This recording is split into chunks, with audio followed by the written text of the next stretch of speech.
नमस्कार दोस्तों, स्वागत है आपका हमारे YouTube channel UP triple S C Adda पर। और पिछले वीडियो को आप लोगों ने बहुत सारा प्यार दिया, उसके लिए शुक्रिया।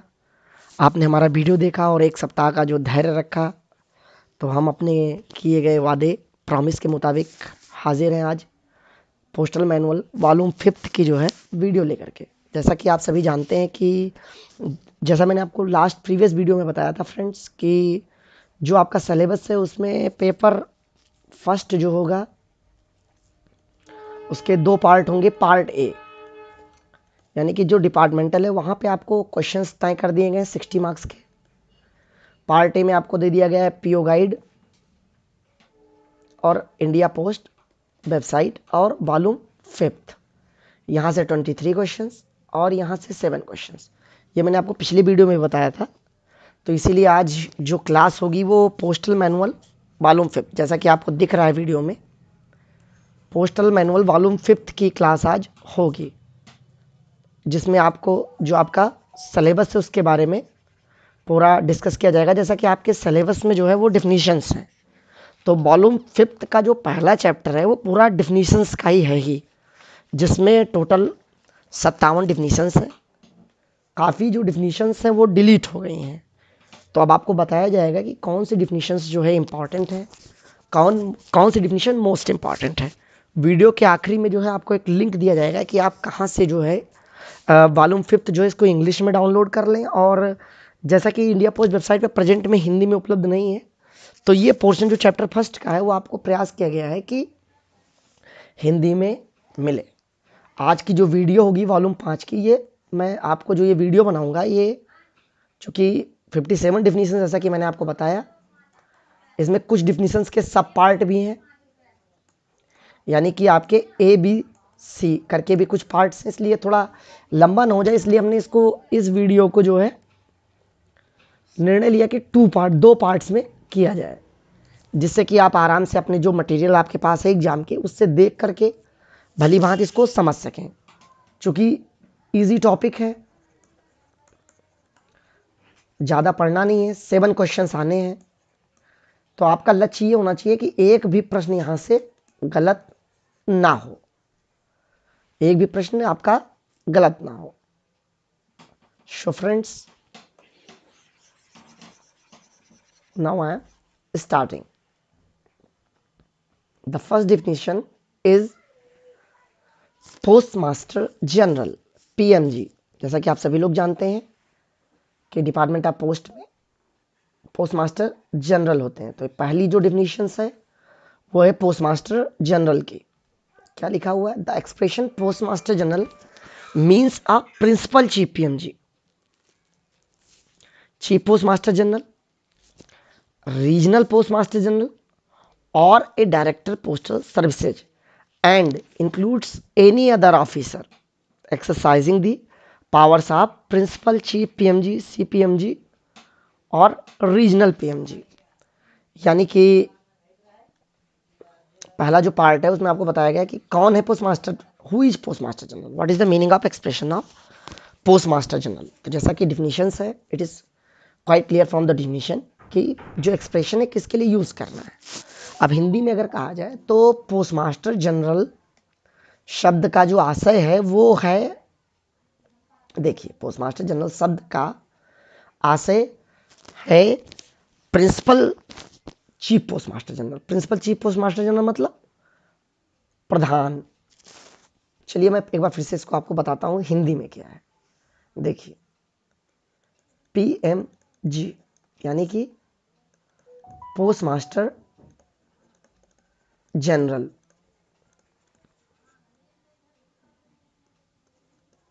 पोस्टमास्टर इनको हिंदी में कहते हैं डाक महाध्यक्ष, ठीक है, या अब पोस्टमास्टर जनरल भी सीधे कह दिया जाता है। तो जो आपके पोस्टमास्टर जनरल हैं वो हैं जो प्रधान चीफ मुख्य पोस्टमास्टर जनरल, यानी जिसको आप सीपीएमजी कहते हैं। चाहे तो पीएमजी में आपका प्रधान मुख्य पोस्टमास्टर जनरल, मुख्य पोस्टमास्टर जनरल यानी कि जिसको आप चीफ पोस्टमास्टर जनरल भी कहते हैं, रीजनल पीएमजी यानी आपके जो क्षेत्रीय कार्यालय है वहाँ पे जो पोस्टमास्टर जनरल बैठते हैं वो या आपके निदेशक डाक सेवाएं या उनके अतिरिक्त वो सभी अधिकारी जो मुख्य पोस्ट मास्टर जनरल, प्रधान मुख्य पोस्ट मास्टर जनरल या क्षेत्रीय पोस्ट मास्टर जनरलों के अधिकारों का प्रयोग करते हैं, वो पोस्ट मास्टर जनरल कहलाते हैं। फिर से एक बार मैं आपको पूरा दोहरा देता हूं हिंदी में। पोस्ट मास्टर जनरल शब्द का आशय प्रधान मुख्य पोस्ट मास्टर जनरल, मुख्य पोस्ट मास्टर जनरल, क्षेत्रीय पोस्ट मास्टर जनरल या निदेशक डाक सेवा और अन्य कोई अधिकारी से है जो प्रधान मुख्य पोस्ट मास्टर जनरल, मुख्य पोस्ट मास्टर जनरल या क्षेत्रीय पोस्ट मास्टर जनरल के अधिकारों का प्रयोग करता है।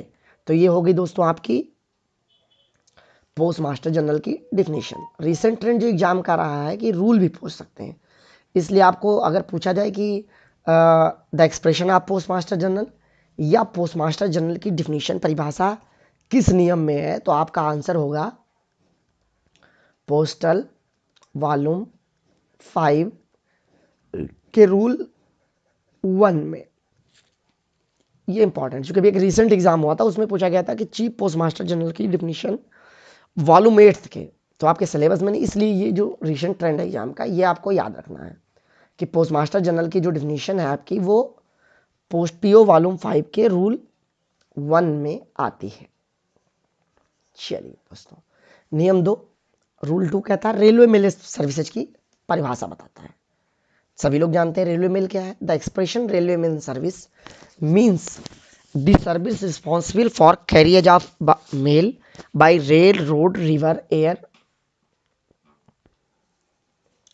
For the collection and distribution of mail received from post office by mail office and section. मतलब कि रेल डाक सेवा का जो आशय है डाक कार्यालयों या अनुभागों से छटाई का प्रबंध करने के लिए जो भी रेल, स्टीमर आदि के माध्यम से प्रबंध किया जाएगा, वो सब आरएमएस। अब यहाँ आता है पहला ही इंपॉर्टेंट कि आरएमएस जो प्रश्न आता है एग्जाम में, आरएमएस यानी कि जिसको आप हिंदी में कहते हैं रेल डाक व्यवस्था, कि रेल डाक व्यवस्था क्या है। तो नॉर्मली हमारे फ्रेंड जो गलती कर जाते हैं वो सीधे ये समझते हैं कि जो ट्रेन पे काम होता है वही आरएमएस है। तो बिल्कुल अपने ये माइंड से निकाल दीजिए। इसका काम होता है डाक कार्यालय और छटाई कार्यालय। इसका काम होता है डाक कार्यालय, ठीक है, और छटाई कार्यालय। डाक कार्यालय क्या हो गया, यानी पोस्ट ऑफिस, और छटाई कार्यालय हो गया यानी कि आपका मेल ऑफिस। तो जो भी जो है डाक कार्यालय और छटाई कार्यालय, इन दोनों के लिए जो है, जो इन दोनों के लिए प्रबंध करेगा। कैसे करेगा, जैसे डाक आपकी पोस्ट ऑफिस से बुक हो गई तो वो कैसे आएगी, क्या प्रबंध वो करेगा।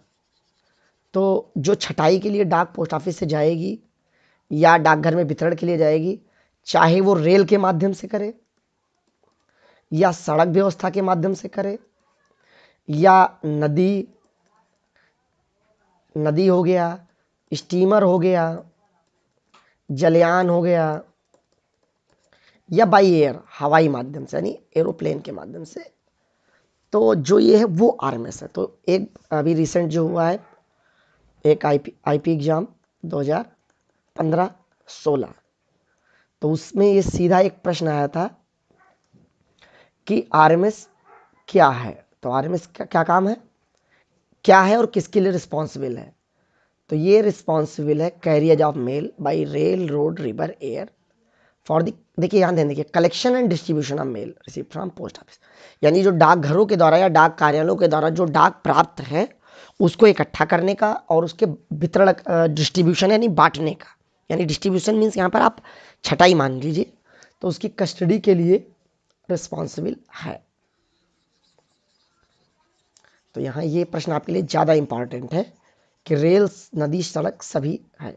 फिर अब इसके लिए एब्रीवेशन सभी लोग जानते हैं कि शॉर्टकट जो यूज होता है वो होता है आरएमएस। ठीक है दोस्तों, तो ये आपका हो गया रूल 2। आगे चलते हैं वीडियो में। फिर है नियम 3 जो है आपका रूल 3, जैसा कि आप देख रहे हैं यहाँ नहीं लिखा हुआ है। तो जो रूल 3 था वो डिलीटेड है, तो कंफ्यूज नहीं होना कि यहाँ 3 नहीं है। अब आ जाइए 4। तो यहाँ पहली चीज आप याद रखिए कि जैसे मैंने कहा था कि रूल 1 याद रखना है, उसी तरह आपको रूल 4 याद रखना है। रूल 4 में क्या है, superintendent,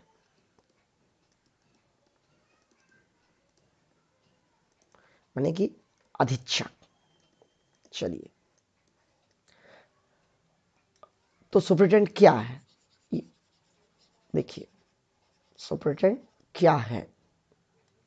superintendent of post office is the chief officer, यानी कि जो सुपरिटेंडेंट ऑफ पोस्ट ऑफिस है वो मुख्य अधिकारी है in the charge of A postal division, and superintendent of RMS is the officer holding charge holding a similar position of a RMS division.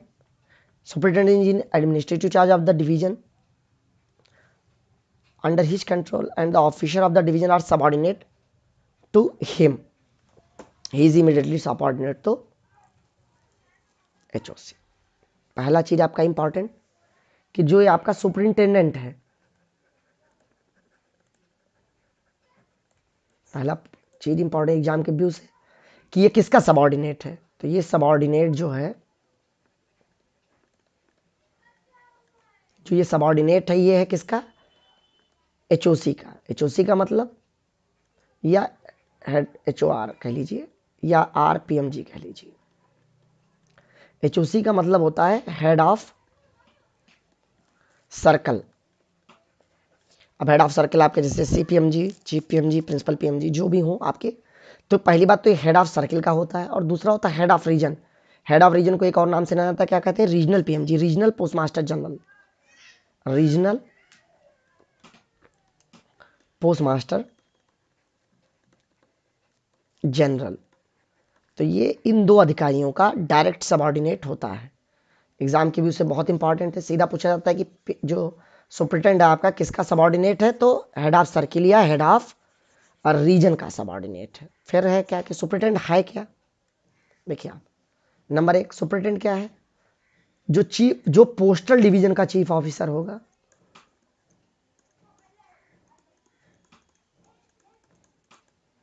या इसके अलावा आपके क्या होंगे, आरएमएस डिवीजन, तो इनका चीफ ऑफिसर है, दोनों डिविजन्स का चीफ ऑफिसर है, ठीक है।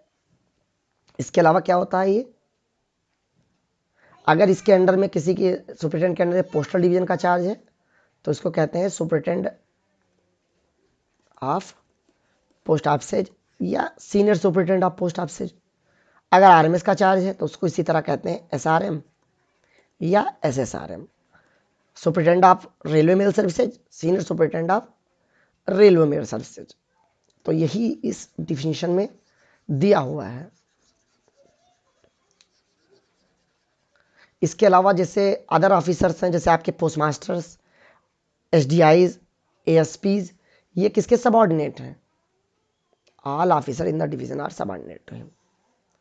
ये खुद तो जो है ये स्वयं तो सबऑर्डिनेट है, ये स्वयं तो सबऑर्डिनेट है, स्वयं जो है ये सबऑर्डिनेट है किसका, एचओसी का या हेड ऑफ रीजन का। पर जो मंडल है, यहाँ मंडल से तात्पर्य चाहे वो डाक का हो, पोस्टल का, और चाहे रेलवे का हो, यहाँ के जो भी अन्य अधिकारी हैं, अन्य अधिकारी हैं यानी कि जो अदर ऑफिसर हैं, अदर ऑफिसर कौन, आईपी, एएसपी, पीएम्स, ये सुपरिटेंडेंट के सबऑर्डिनेट है। किसके सबऑर्डिनेट है, ये सुपरिटेंडेंट के सबऑर्डिनेट है। ये आपकी हो गई अधीक्षक की परिभाषा। यहाँ से 2-3 बातें मुख्य निकल कर आई। नंबर 1 कि वो चीफ ऑफिसर है, अगर वो पोस्टल डिवीजन का एडमिनिस्ट्रेटिव कंट्रोल है तो superintendent of post office. Railway के उस चीफ ऑफिसर है या रेलवे के है तो एसआरएम या एसएसआरएम, वो स्वयं एचओसी और एचओआर का सबऑर्डिनेट है, और सारे अन्य अधिकारी मंडल के उसके सबऑर्डिनेट हैं। इसके बाद देखिए लिखा हुआ ना कि सुपरिटेंडेंट शब्द जो है ये दोनों को डिनोट करता है, चाहे सुपरिटेंडेंट या सीनियर सुपरिटेंडेंट को इसी तरह आरएमएस के लिए भी डिनोट करता है। देखिए ठीक, इसके बाद देखिए क्या लिखा हुआ है, that only one of these classes when use of signifies. ठीक है, जो ये टर्म है सुपरिटेंडेंट, इसमें एक चीज और भी शामिल है।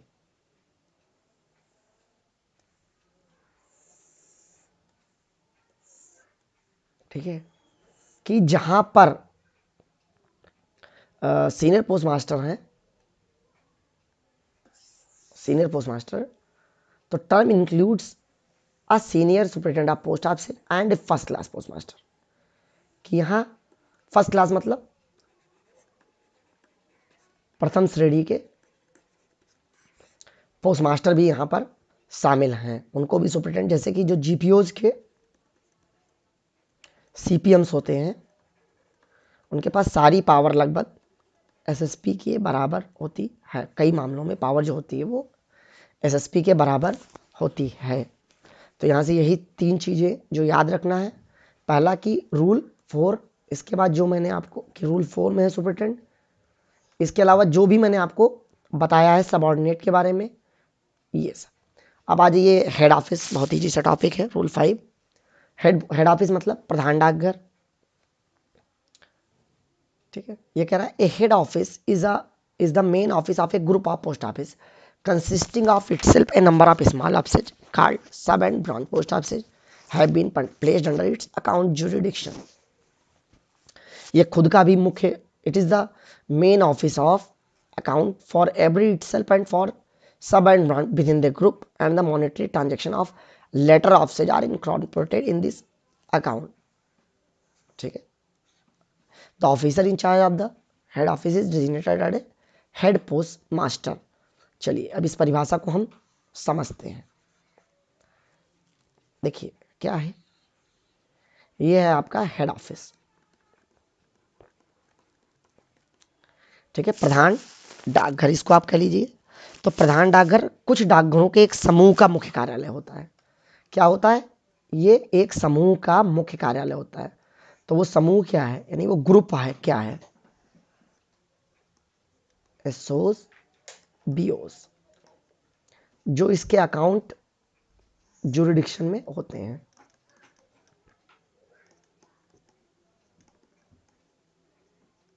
ठीक है, अकाउंट जुरिडिक्शन मीन्स कि जो इसके लेखा अंतर्गत हैं, लेखा क्षेत्र में शामिल हैं, जो इसके लेखा संबंधी क्षेत्राधिकार उसमें शामिल होते हैं। तो हेड ऑफिस क्या है, उप डाकघरों और शाखा डाकघरों का एक समूह है, के समूह का जो है वो मुख्य कार्यालय, इनके जो ये दोनों हैं, इनके समूह का मुख्य कार्यालय मेन ऑफिस है। तो इनके समूह का जो मुख्य कार्यालय होता है क्या कहलाता है, हेड ऑफिस। यहाँ पे क्या होता है कि जो यहाँ पर और यहाँ पर ट्रांजेक्शन्स होते हैं, जैसे लिखा है मेन अकाउंट ऑफिस, खुद की तो अकाउंटिंग करता ही है, यानी कि जो काम एचओ में होता है उसकी अकाउंटिंग तो करता ही है। इसके अलावा क्या करता है, जो एसओज में काम होता है या बीओज में काम होता है, ये भी बाद में आकर यहाँ अकाउंट फॉर होता है, यहाँ के लेखा में शामिल होता है बाद में। खुद का तो शामिल ही होता है, यहाँ का भी बाद में शामिल होता है। देखिए यहाँ पे लिखा हुआ है, ये देखिए इनकॉर्पोरेटेड। ठीक है, अब ये हो गया। अब इसके बाद जैसे कि क्या है कि ये लिखा हुआ है, तो द ऑफिसर इंचार्ज, अब देखिए जो इसका ऑफिसर इंचार्ज होता है, यानी जिसके अंडर में ये होता है, ऑफिसर इंचार्ज को क्या कहा जाता है, हेड पोस्ट मास्टर। यानी कि जो इनका होता है उसको क्या कहते हैं, प्रधान पोस्ट मास्टर कहते हैं, या पोस्ट मास्टर, प्रधान डाकघर का पोस्ट मास्टर कहा जाता है। अब आ जाते हैं, इसमें टाइप्स भी होते हैं एचओ के, आप जान लीजिए थोड़ा।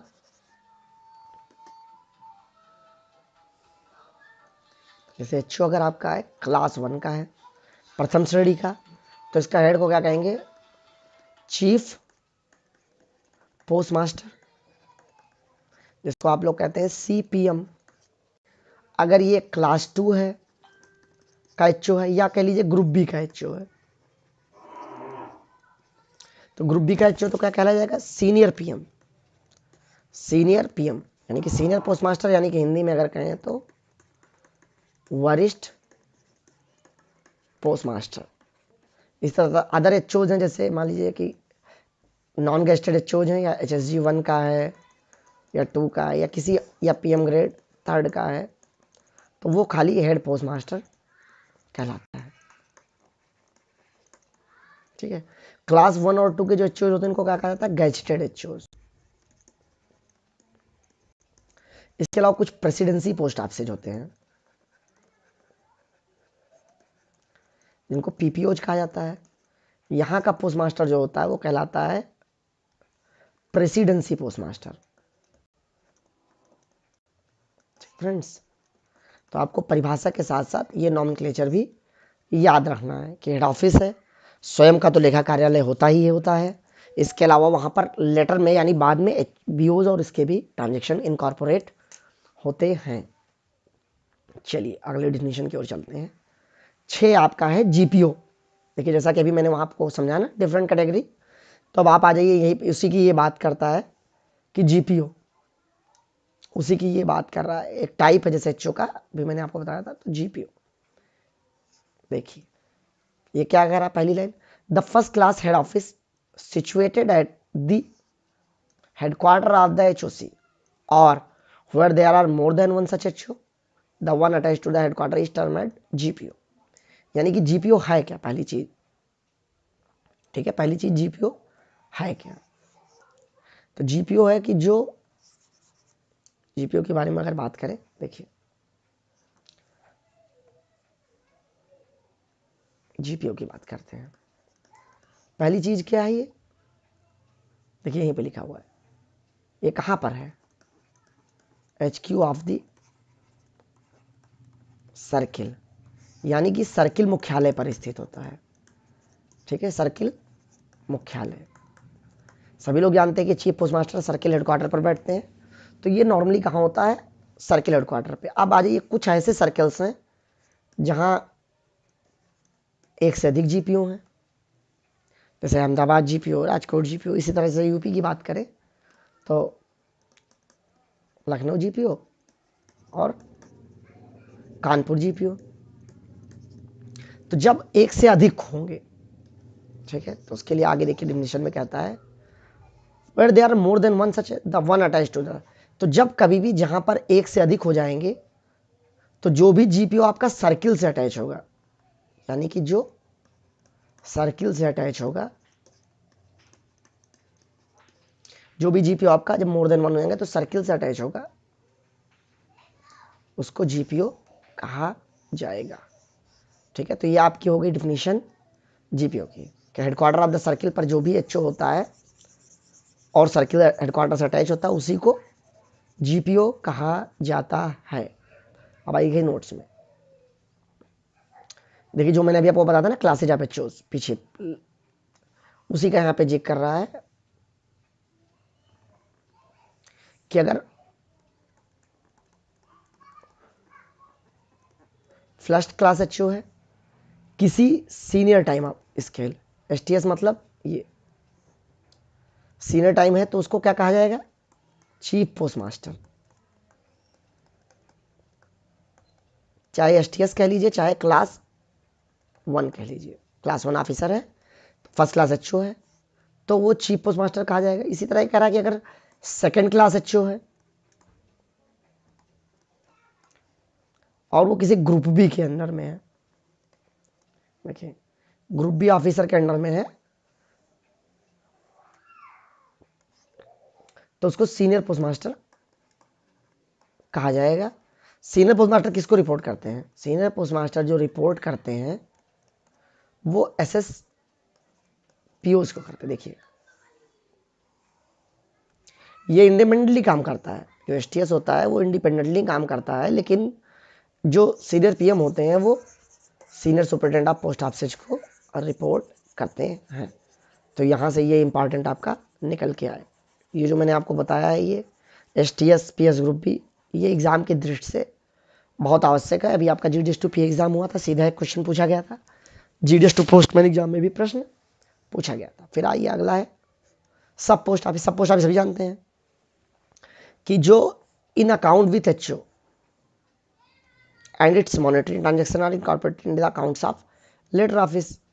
एसओ है कि एसओ क्या है? एसओ जो है वो किसी एचओ से जुड़ा हुआ है, पहली बात, यानी किसी एचओ के अंडर में आता है। एसओ जो है किसी एचओ के अंडर में आता है। जो ये ट्रांजैक्शन करता है ये बाद में एचओ में इनकॉर्पोरेट होता है। अभी आपको एचओ की डिफिनेशन में बताया गया था कि जो अपना भी ट्रांजैक्शन करे और दूसरे के ट्रांजैक्शन बाद में इनकॉर्पोरेट करे, एचओ होता है। ऐसी एसओ है कि जो किसी एचओ के अंडर में, एसओ जो है किसी एचओ के अंडर में काम करे, एचओ का सबऑर्डिनेट हो और वहां पर उसके ट्रांजैक्शन एचओ में भी बाद में इनकॉर्पोरेट हो, खुद अपने इनकॉर्पोरेट के बाद में एचओ के इनकॉर्पोरेट, सिंपल। और ये क्या है कि the officer in charge of the sub office is designated at sub post master. Simple, आप लोग भी जानते हैं कि जो वहां का होता है उसको सब पोस्ट मास्टर कहा जाता है। अब एसओ में भी दो होते हैं। जो एसओ देखिए ये लिखा हुआ है, जो एसओ टाउन में या इसके आसपास के एरिया में, जो टाउन में हो या इसके आसपास के एरिया में, वो ठीक है, टाउन में या सबवर्ब, सबवर्ब माने होता है उपनगर,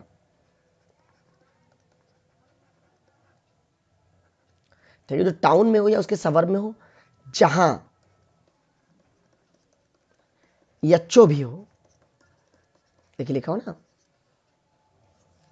तो उसको क्या कहेंगे? ऐसे उप डाकघर को टीएसओ कहा जाता है। यानी ऐसा एसओ जो टाउन में हो, वो किसी नगर में हो या उपनगर में हो, और जहां पर एक हेड ऑफिस भी स्टैब्लिश हो, तो ऐसे एसओ को टीएसओ यानी कि टाउन सब पोस्ट ऑफिस कहा जाता है। तो ये टाउन सब पोस्ट ऑफिस की डिफिनीशन आपके लिए अर्जेंट है, इस लाइन को हमेशा आप याद रखिए कि टाउन में होगा या इसके सबवर्ब्स में होगा, जहां पर एक एचओ भी स्टैब्लिश होगा, ठीक है। एसओ से बीओ भी जुड़े रह सकते हैं, एसओ बिना बीओ के भी हो सकता है, ठीक है। अगर अगर एसओ क्या है, अगर एसओ में बीओ नहीं है, बीओ क्या है, बीओ नहीं है, यानी बीओ अटैच्ड नहीं है, यानी कि जो बीओ एसओ से अगर बीओ अटैच नहीं है तो उसको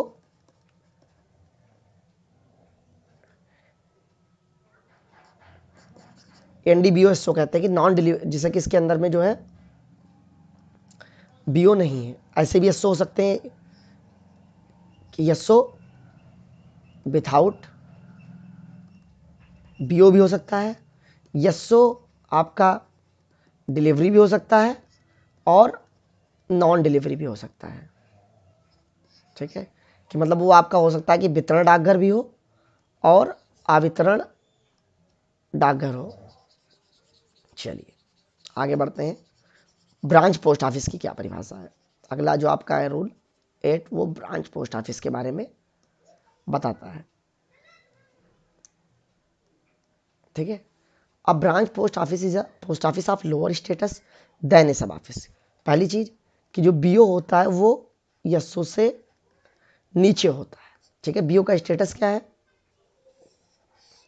लोअर स्टेटस। पहला चीज क्या है कि लोअर स्टेटस है इसका।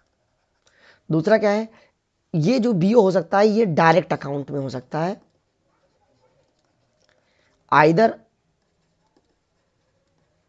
एचओ और पीएसओ कि यानी इसकी जो अकाउंटेंसी हो सकती है वो दोनों जगह से हो सकती है, चाहे ये किसी एचओ से जुड़ा हो चाहे किसी एसओ से जुड़ा हो।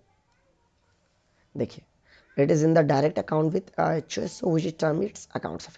अच्छा, अब ये जो बीओ है तो एचओ से भी हो सकता है एसओ भी, तो ये जो बीओ के होते हैं ये कहलाते हैं अकाउंट ऑफिस। अकाउंट यानी एचओ एसओ जो है वो अकाउंट ऑफिस है, हिंदी में कहते हैं लेखा कार्यालय। क्या है? लेखा कार्यालय है, ठीक है। इनके जो बीओ के भी ट्रांजेक्शन है वो, जैसे एसओ का ट्रांजेक्शन लेटर ऑन होता है एचओ में, उसी तरह बीओ का जो ट्रांजेक्शन होता है वो लेटर ऑन इनकॉर्पोरेट होगा कहाँ कहाँ, आइदर एचओ और एसओ, चूंकि बीओ जो है वो एचओ या एसओ से ही दोनों में से किसी एक में जुड़ा होता है। देखिए the officer of is designated, ठीक है, जैसा कि आप सभी जानते हैं कि जो बीओ है वो ब्रांच पोस्ट मास्टर कहलाता है। अब आ जाइए फिर वही एक और, जैसा कि आपने एसओ में पढ़ा था कि बीओ अगर एक टाउन या उसके सबर्ब एरिया में है जहां हेड ऑफिस है, यानी तो उसको क्या कहते हैं, टाउन बीओ। जैसे टाउन टीएसओ मैंने बताया था कि जो टाउन में हो और एचओ भी हो, उसी तरह टीबीओज होते हैं, टाउन बीओज, कि जो टाउन में हो या उसके सबवर्ब में हो, उपनगरी में, और वहाँ एचओ इस्टेब्लिश हो। देखिए एचओ, तो वो टाउन बीओ है। तो यहाँ ये दो चीज़ें इंपॉर्टेंट है। अच्छा फ्रेंड्स, जैसा कि मैंने आपको बताया कि ये आपके बहुत जनरल यूज की चीज़ें हैं, आप एक दो बार पढ़ेंगे तो आपको ये आ जाएगा। तो यहाँ ये जो छोटी छोटी चीज़ें डिफिनीशंस में लगी हुई हैं कि जैसे एचओ भी हो तभी कहलाएगा टाउन भी हो, ये सब ध्यान में रखना है। और ठीक है, ध्यान में रखना। हाँ, जैसा कि मैंने अभी आपको पढ़ाया था, रूल 5 पढ़ाया था हेड ऑफिस का। तो आप जब पीओ वॉल्यूम देखेंगे तो उसमें 5A, B और C 3 कंसेप्ट दिए हुए हैं। ठीक है, तो वो आपका अब जैसे वी साइट स्टेशन है, यूज में नहीं है, ठीक है फ्रेंड, तो उसको पढ़ने की बहुत ज़्यादा आवश्यकता नहीं है। चलिए आगे चलते हैं। अब देखिए आप आ गए हैं रूल 9 पर। ये आपका जो है ट्रांजिट ऑफिस, ठीक है फ्रेंड्स, ट्रांजिट ऑफिस को हिंदी में कहते हैं, चाहे आप सीधे ट्रांजिट ऑफिस कार्यालय भी कह सकते हैं या पार वाहन कार्यालय। क्या, पार वाहन कार्यालय। चलिए आगे देखते हैं क्या है ये। Any post office which is situated in a line through mail communication and received and sort bag intended for offices in advance without opening them. देखिए बिना खोले हुए, यानी ट्रांजिट ऑफिस क्या है। देखिए ये मेल की आपकी लाइन है, ये मान लीजिए आरएमएस है, ये एक एसओ है, ये एक एसओ है। अब यहां से ये डाक का आदान प्रदान हो रहा है, यहां से इसको डाक का आदान प्रदान हो रहा है। इस ये लाइन हो गई, आप इसके बीच में पड़ता है। देखिए देखिए मेल कम्युनिकेशन की ये क्या है, मेल कम्युनिकेशन की लाइन है, यानी डाक आदान प्रदान की ये लाइन इसके बीच में पड़ता है। तो ये क्या करता है, ये बैग रिसीव करता है, ठीक है, और बैगों की क्या करता है, फिर सॉर्टिंग कर देता है, ठीक है। लेकिन इंपॉर्टेंट है, जो सॉर्टिंग ये करता है ये विथआउट ओपनिंग करता है,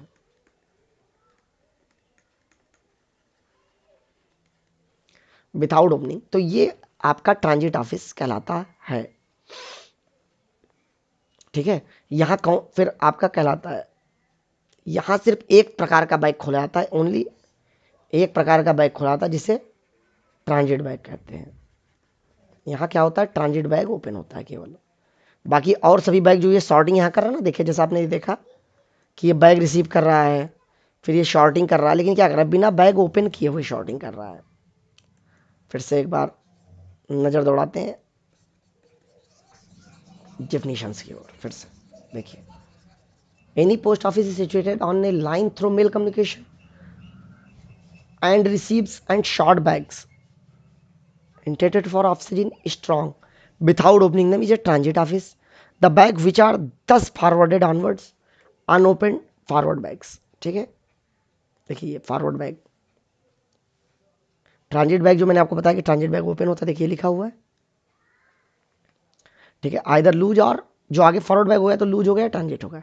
चलिए इसको एक हम छोटे से पिक्टोरियल रिप्रेजेंटेशन से समझते हैं। जैसे कि सपोज करिए कि आप बड़े बड़े शहरों में क्या होता है, चलिए पिक्टोरियल रिप्रेजेंटेशन, बड़े बड़े शहरों में क्या होता है कि आरएमएस जो होता है बैग बना रहा है, ये आपका मान लीजिए टीएमओ है, ट्रांजिट ऑफिस, ये लाइन के बीच में पड़ रहा है, और यहाँ बहुत से ऐसे ऑफिस हैं मान लीजिए एक दूसरे से कनेक्ट। अब मान लीजिए आरएमएस क्या कर रहा है, ये मान लीजिए 6 ऑफिस हैं, आरएमएस क्या कर रहा है, इन 6 ऑफिस की 6 ऑफिस की बैग बना करके एक ट्रांजिट बैग में एक ये ट्रांजिट बैग हो गया, इसमें ABCDEF 6 बैग हैं आपके, ये बंद है। ये किसने बंद किया? RMS ने। ठीक है, इसको कहते हैं ट्रांजिट बैग। ये ट्रांजिट बैग आपका बंद हुआ, आया TMO में। TMO क्या करता है? कोई बैग नहीं खोलता है, पहली चीज। ठीक है, तो अब देखिए जो RMS ने आपका बंद किया है, तो ये आप देखिए आपका अलग अलग बैग है, डी ये मान लीजिए बैग अलग अलग है। ठीक है, तो RMS से जब आएगा मेल, ये मेल कम्युनिकेशन लाइन है, ये सेकेंडरी लाइन जो निकल रही है। अब RMS से क्या होगा, ये इसी लाइन पे यहाँ पे कहीं स्टेब्लिश है, मान लीजिए। RMS ने क्या किया, इन 6 का बैग जो है एक ट्रांजिट बैग बंद किया, ABCDF। अब ये क्या करेगा, TMO जो करेगा, TMO आएगा बैग, ये इस ट्रांजिट बैग को ओपन करेगा, इस ट्रांजिट बैग को। ABC इन बैगों को बिना खोले इस ट्रांजिट बैग को ओपन करेगा। ट्रांजिट बैग को इसने ओपन कर दिया, फिर ये आगे, अब जैसे कि यहाँ से मान लीजिए कोई मेल प्यून है, वो ले जा रहा है यहाँ की डाक इन 6 ऑफिस की, तो ये सारे बैग उनको हैंड ओवर कर देगा। तो अब ये जो ABCD, चूंकि ये ट्रांजिट बैग खुल गया, तो ये जो ये बैग हैं ABCDF, ये 6 बैग को फॉरवर्ड बैग कहा जाएगा। क्या कहा जाएगा? Forward bag. ठीक है, हिंदी में कहते हैं, हिंदी में इसको कहते हैं फॉरवर्ड थैले। इन फॉरवर्ड बैग को आगे भेजने का काम करेगा। ये फॉरवर्ड बैग जो है इनको आगे भेज देगा। फिर देखिए, ये आप बैग अभी आपका बना रहने दीजिए, फिर आप एक बार डेफिनेशन देखिए कि जो इसने बैग ओपन कर दिया, आगे भेज दिया। अब ये जो ABCD बैग जो है क्या कर सकता है, वो या तो किसी बैग में बंद करके भेज दे, किसी बैग में बंद कर दे 6 बैग में, या लूज भेज दे, सीधे ऐसे भेज दे लूज। देखिए, ये उसकी अपनी इच्छा पर है। अब आप आ जाइए इस डिफिनेशन की। अब आप समझ गए होंगे ट्रांजिट बैग क्या है, फॉरवर्ड बैग क्या है, और ट्रांजिट ऑफिस क्या है। अब इस डिफिनेशन की अति महत्वपूर्ण लाइन परीक्षा के दृष्टि से कि इसका उपयोग क्या है, क्यों बनाया गया transit office. The use of transit office is to reduce the number of the loose bags. जैसे मान लीजिए सपोज करिए कि RMS से मान लीजिए सैकड़ों बैग चल रहे हैं, तो लूज बैग जो हैं वो खुले बैग हैं, गायब ना हो, ये कम हो जाएं, इसके लिए ट्रांजिट ऑफिस का यूज किया जाता है। ये क्वेश्चन भी आ चुका है एग्जाम में, सीधा पूछा गया था the use of transit office, तो आपको ये बताना था to reduce the number of loose bags, कि यूज ऑफ क्या है, इसको कम करने के लिए। अगला परिभाषा देखेंगे।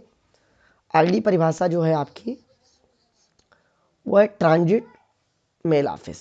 मेल ऑफिस क्या है? ट्रांजिट में ये आपका RMS हो गया, तो ये RMS की एक ब्रांच है। देखिए पहला लिखा, a branch of RMS where closed bags. ठीक है, ये RMS की वह शाखा है जहां बंद थैले, यानी कि क्लोज्ड बैग, ठीक है, रिसीट, यानी क्या है, TMO क्या है, ट्रांजिट मेल ऑफिस। ये था आपका TO ट्रांजिट ऑफिस, और ये TMO, ये क्या है, यहां क्लोज्ड बैग रिसीव होते हैं, बंद थैले रिसीव होते हैं, और इन्हीं बंद थैलों को डिस्पैच भी किया जाता है। ठीक है, सबसे इंपॉर्टेंट चीज जो है कि यहां सॉर्टिंग ऑफ लेटर नहीं होता है, ये केवल बंद थैले रिसीव करता है, उसको आगे भेजता। देखिए, sorting of letter is not done in the unit. अब जैसे आपने डाकघरों में पढ़ा कि किसका प्रभारी क्या होता है, कौन इंचार्ज होता है, क्या होता है, सेम वही कंसेप्ट यहाँ RMS में। ये आपका RMS, ये आपका TMO, एक उसका सेक्शन। तो इसका जो इंचार्ज होता है, इसका जो इंचार्ज होता है उसको कहते हैं, देखिए मेल गार्ड या मेल इंचार्ज जो होगा या तो, ठीक है, इंचार्ज को कहेंगे मेल गार्ड, या तो मेल गार्ड होगा या मेल एजेंट कहेंगे, ठीक है, मेल गार्ड या मेल एजेंट, ये याद रखना है। इसको एग्जाम परीक्षाओं में पूछा जाता है कि जो ट्रांजिट मेल ऑफिस होते हैं, यानी कि ट्रांजिट मेल ऑफिस को हिंदी में कहते हैं पारवाहन डाक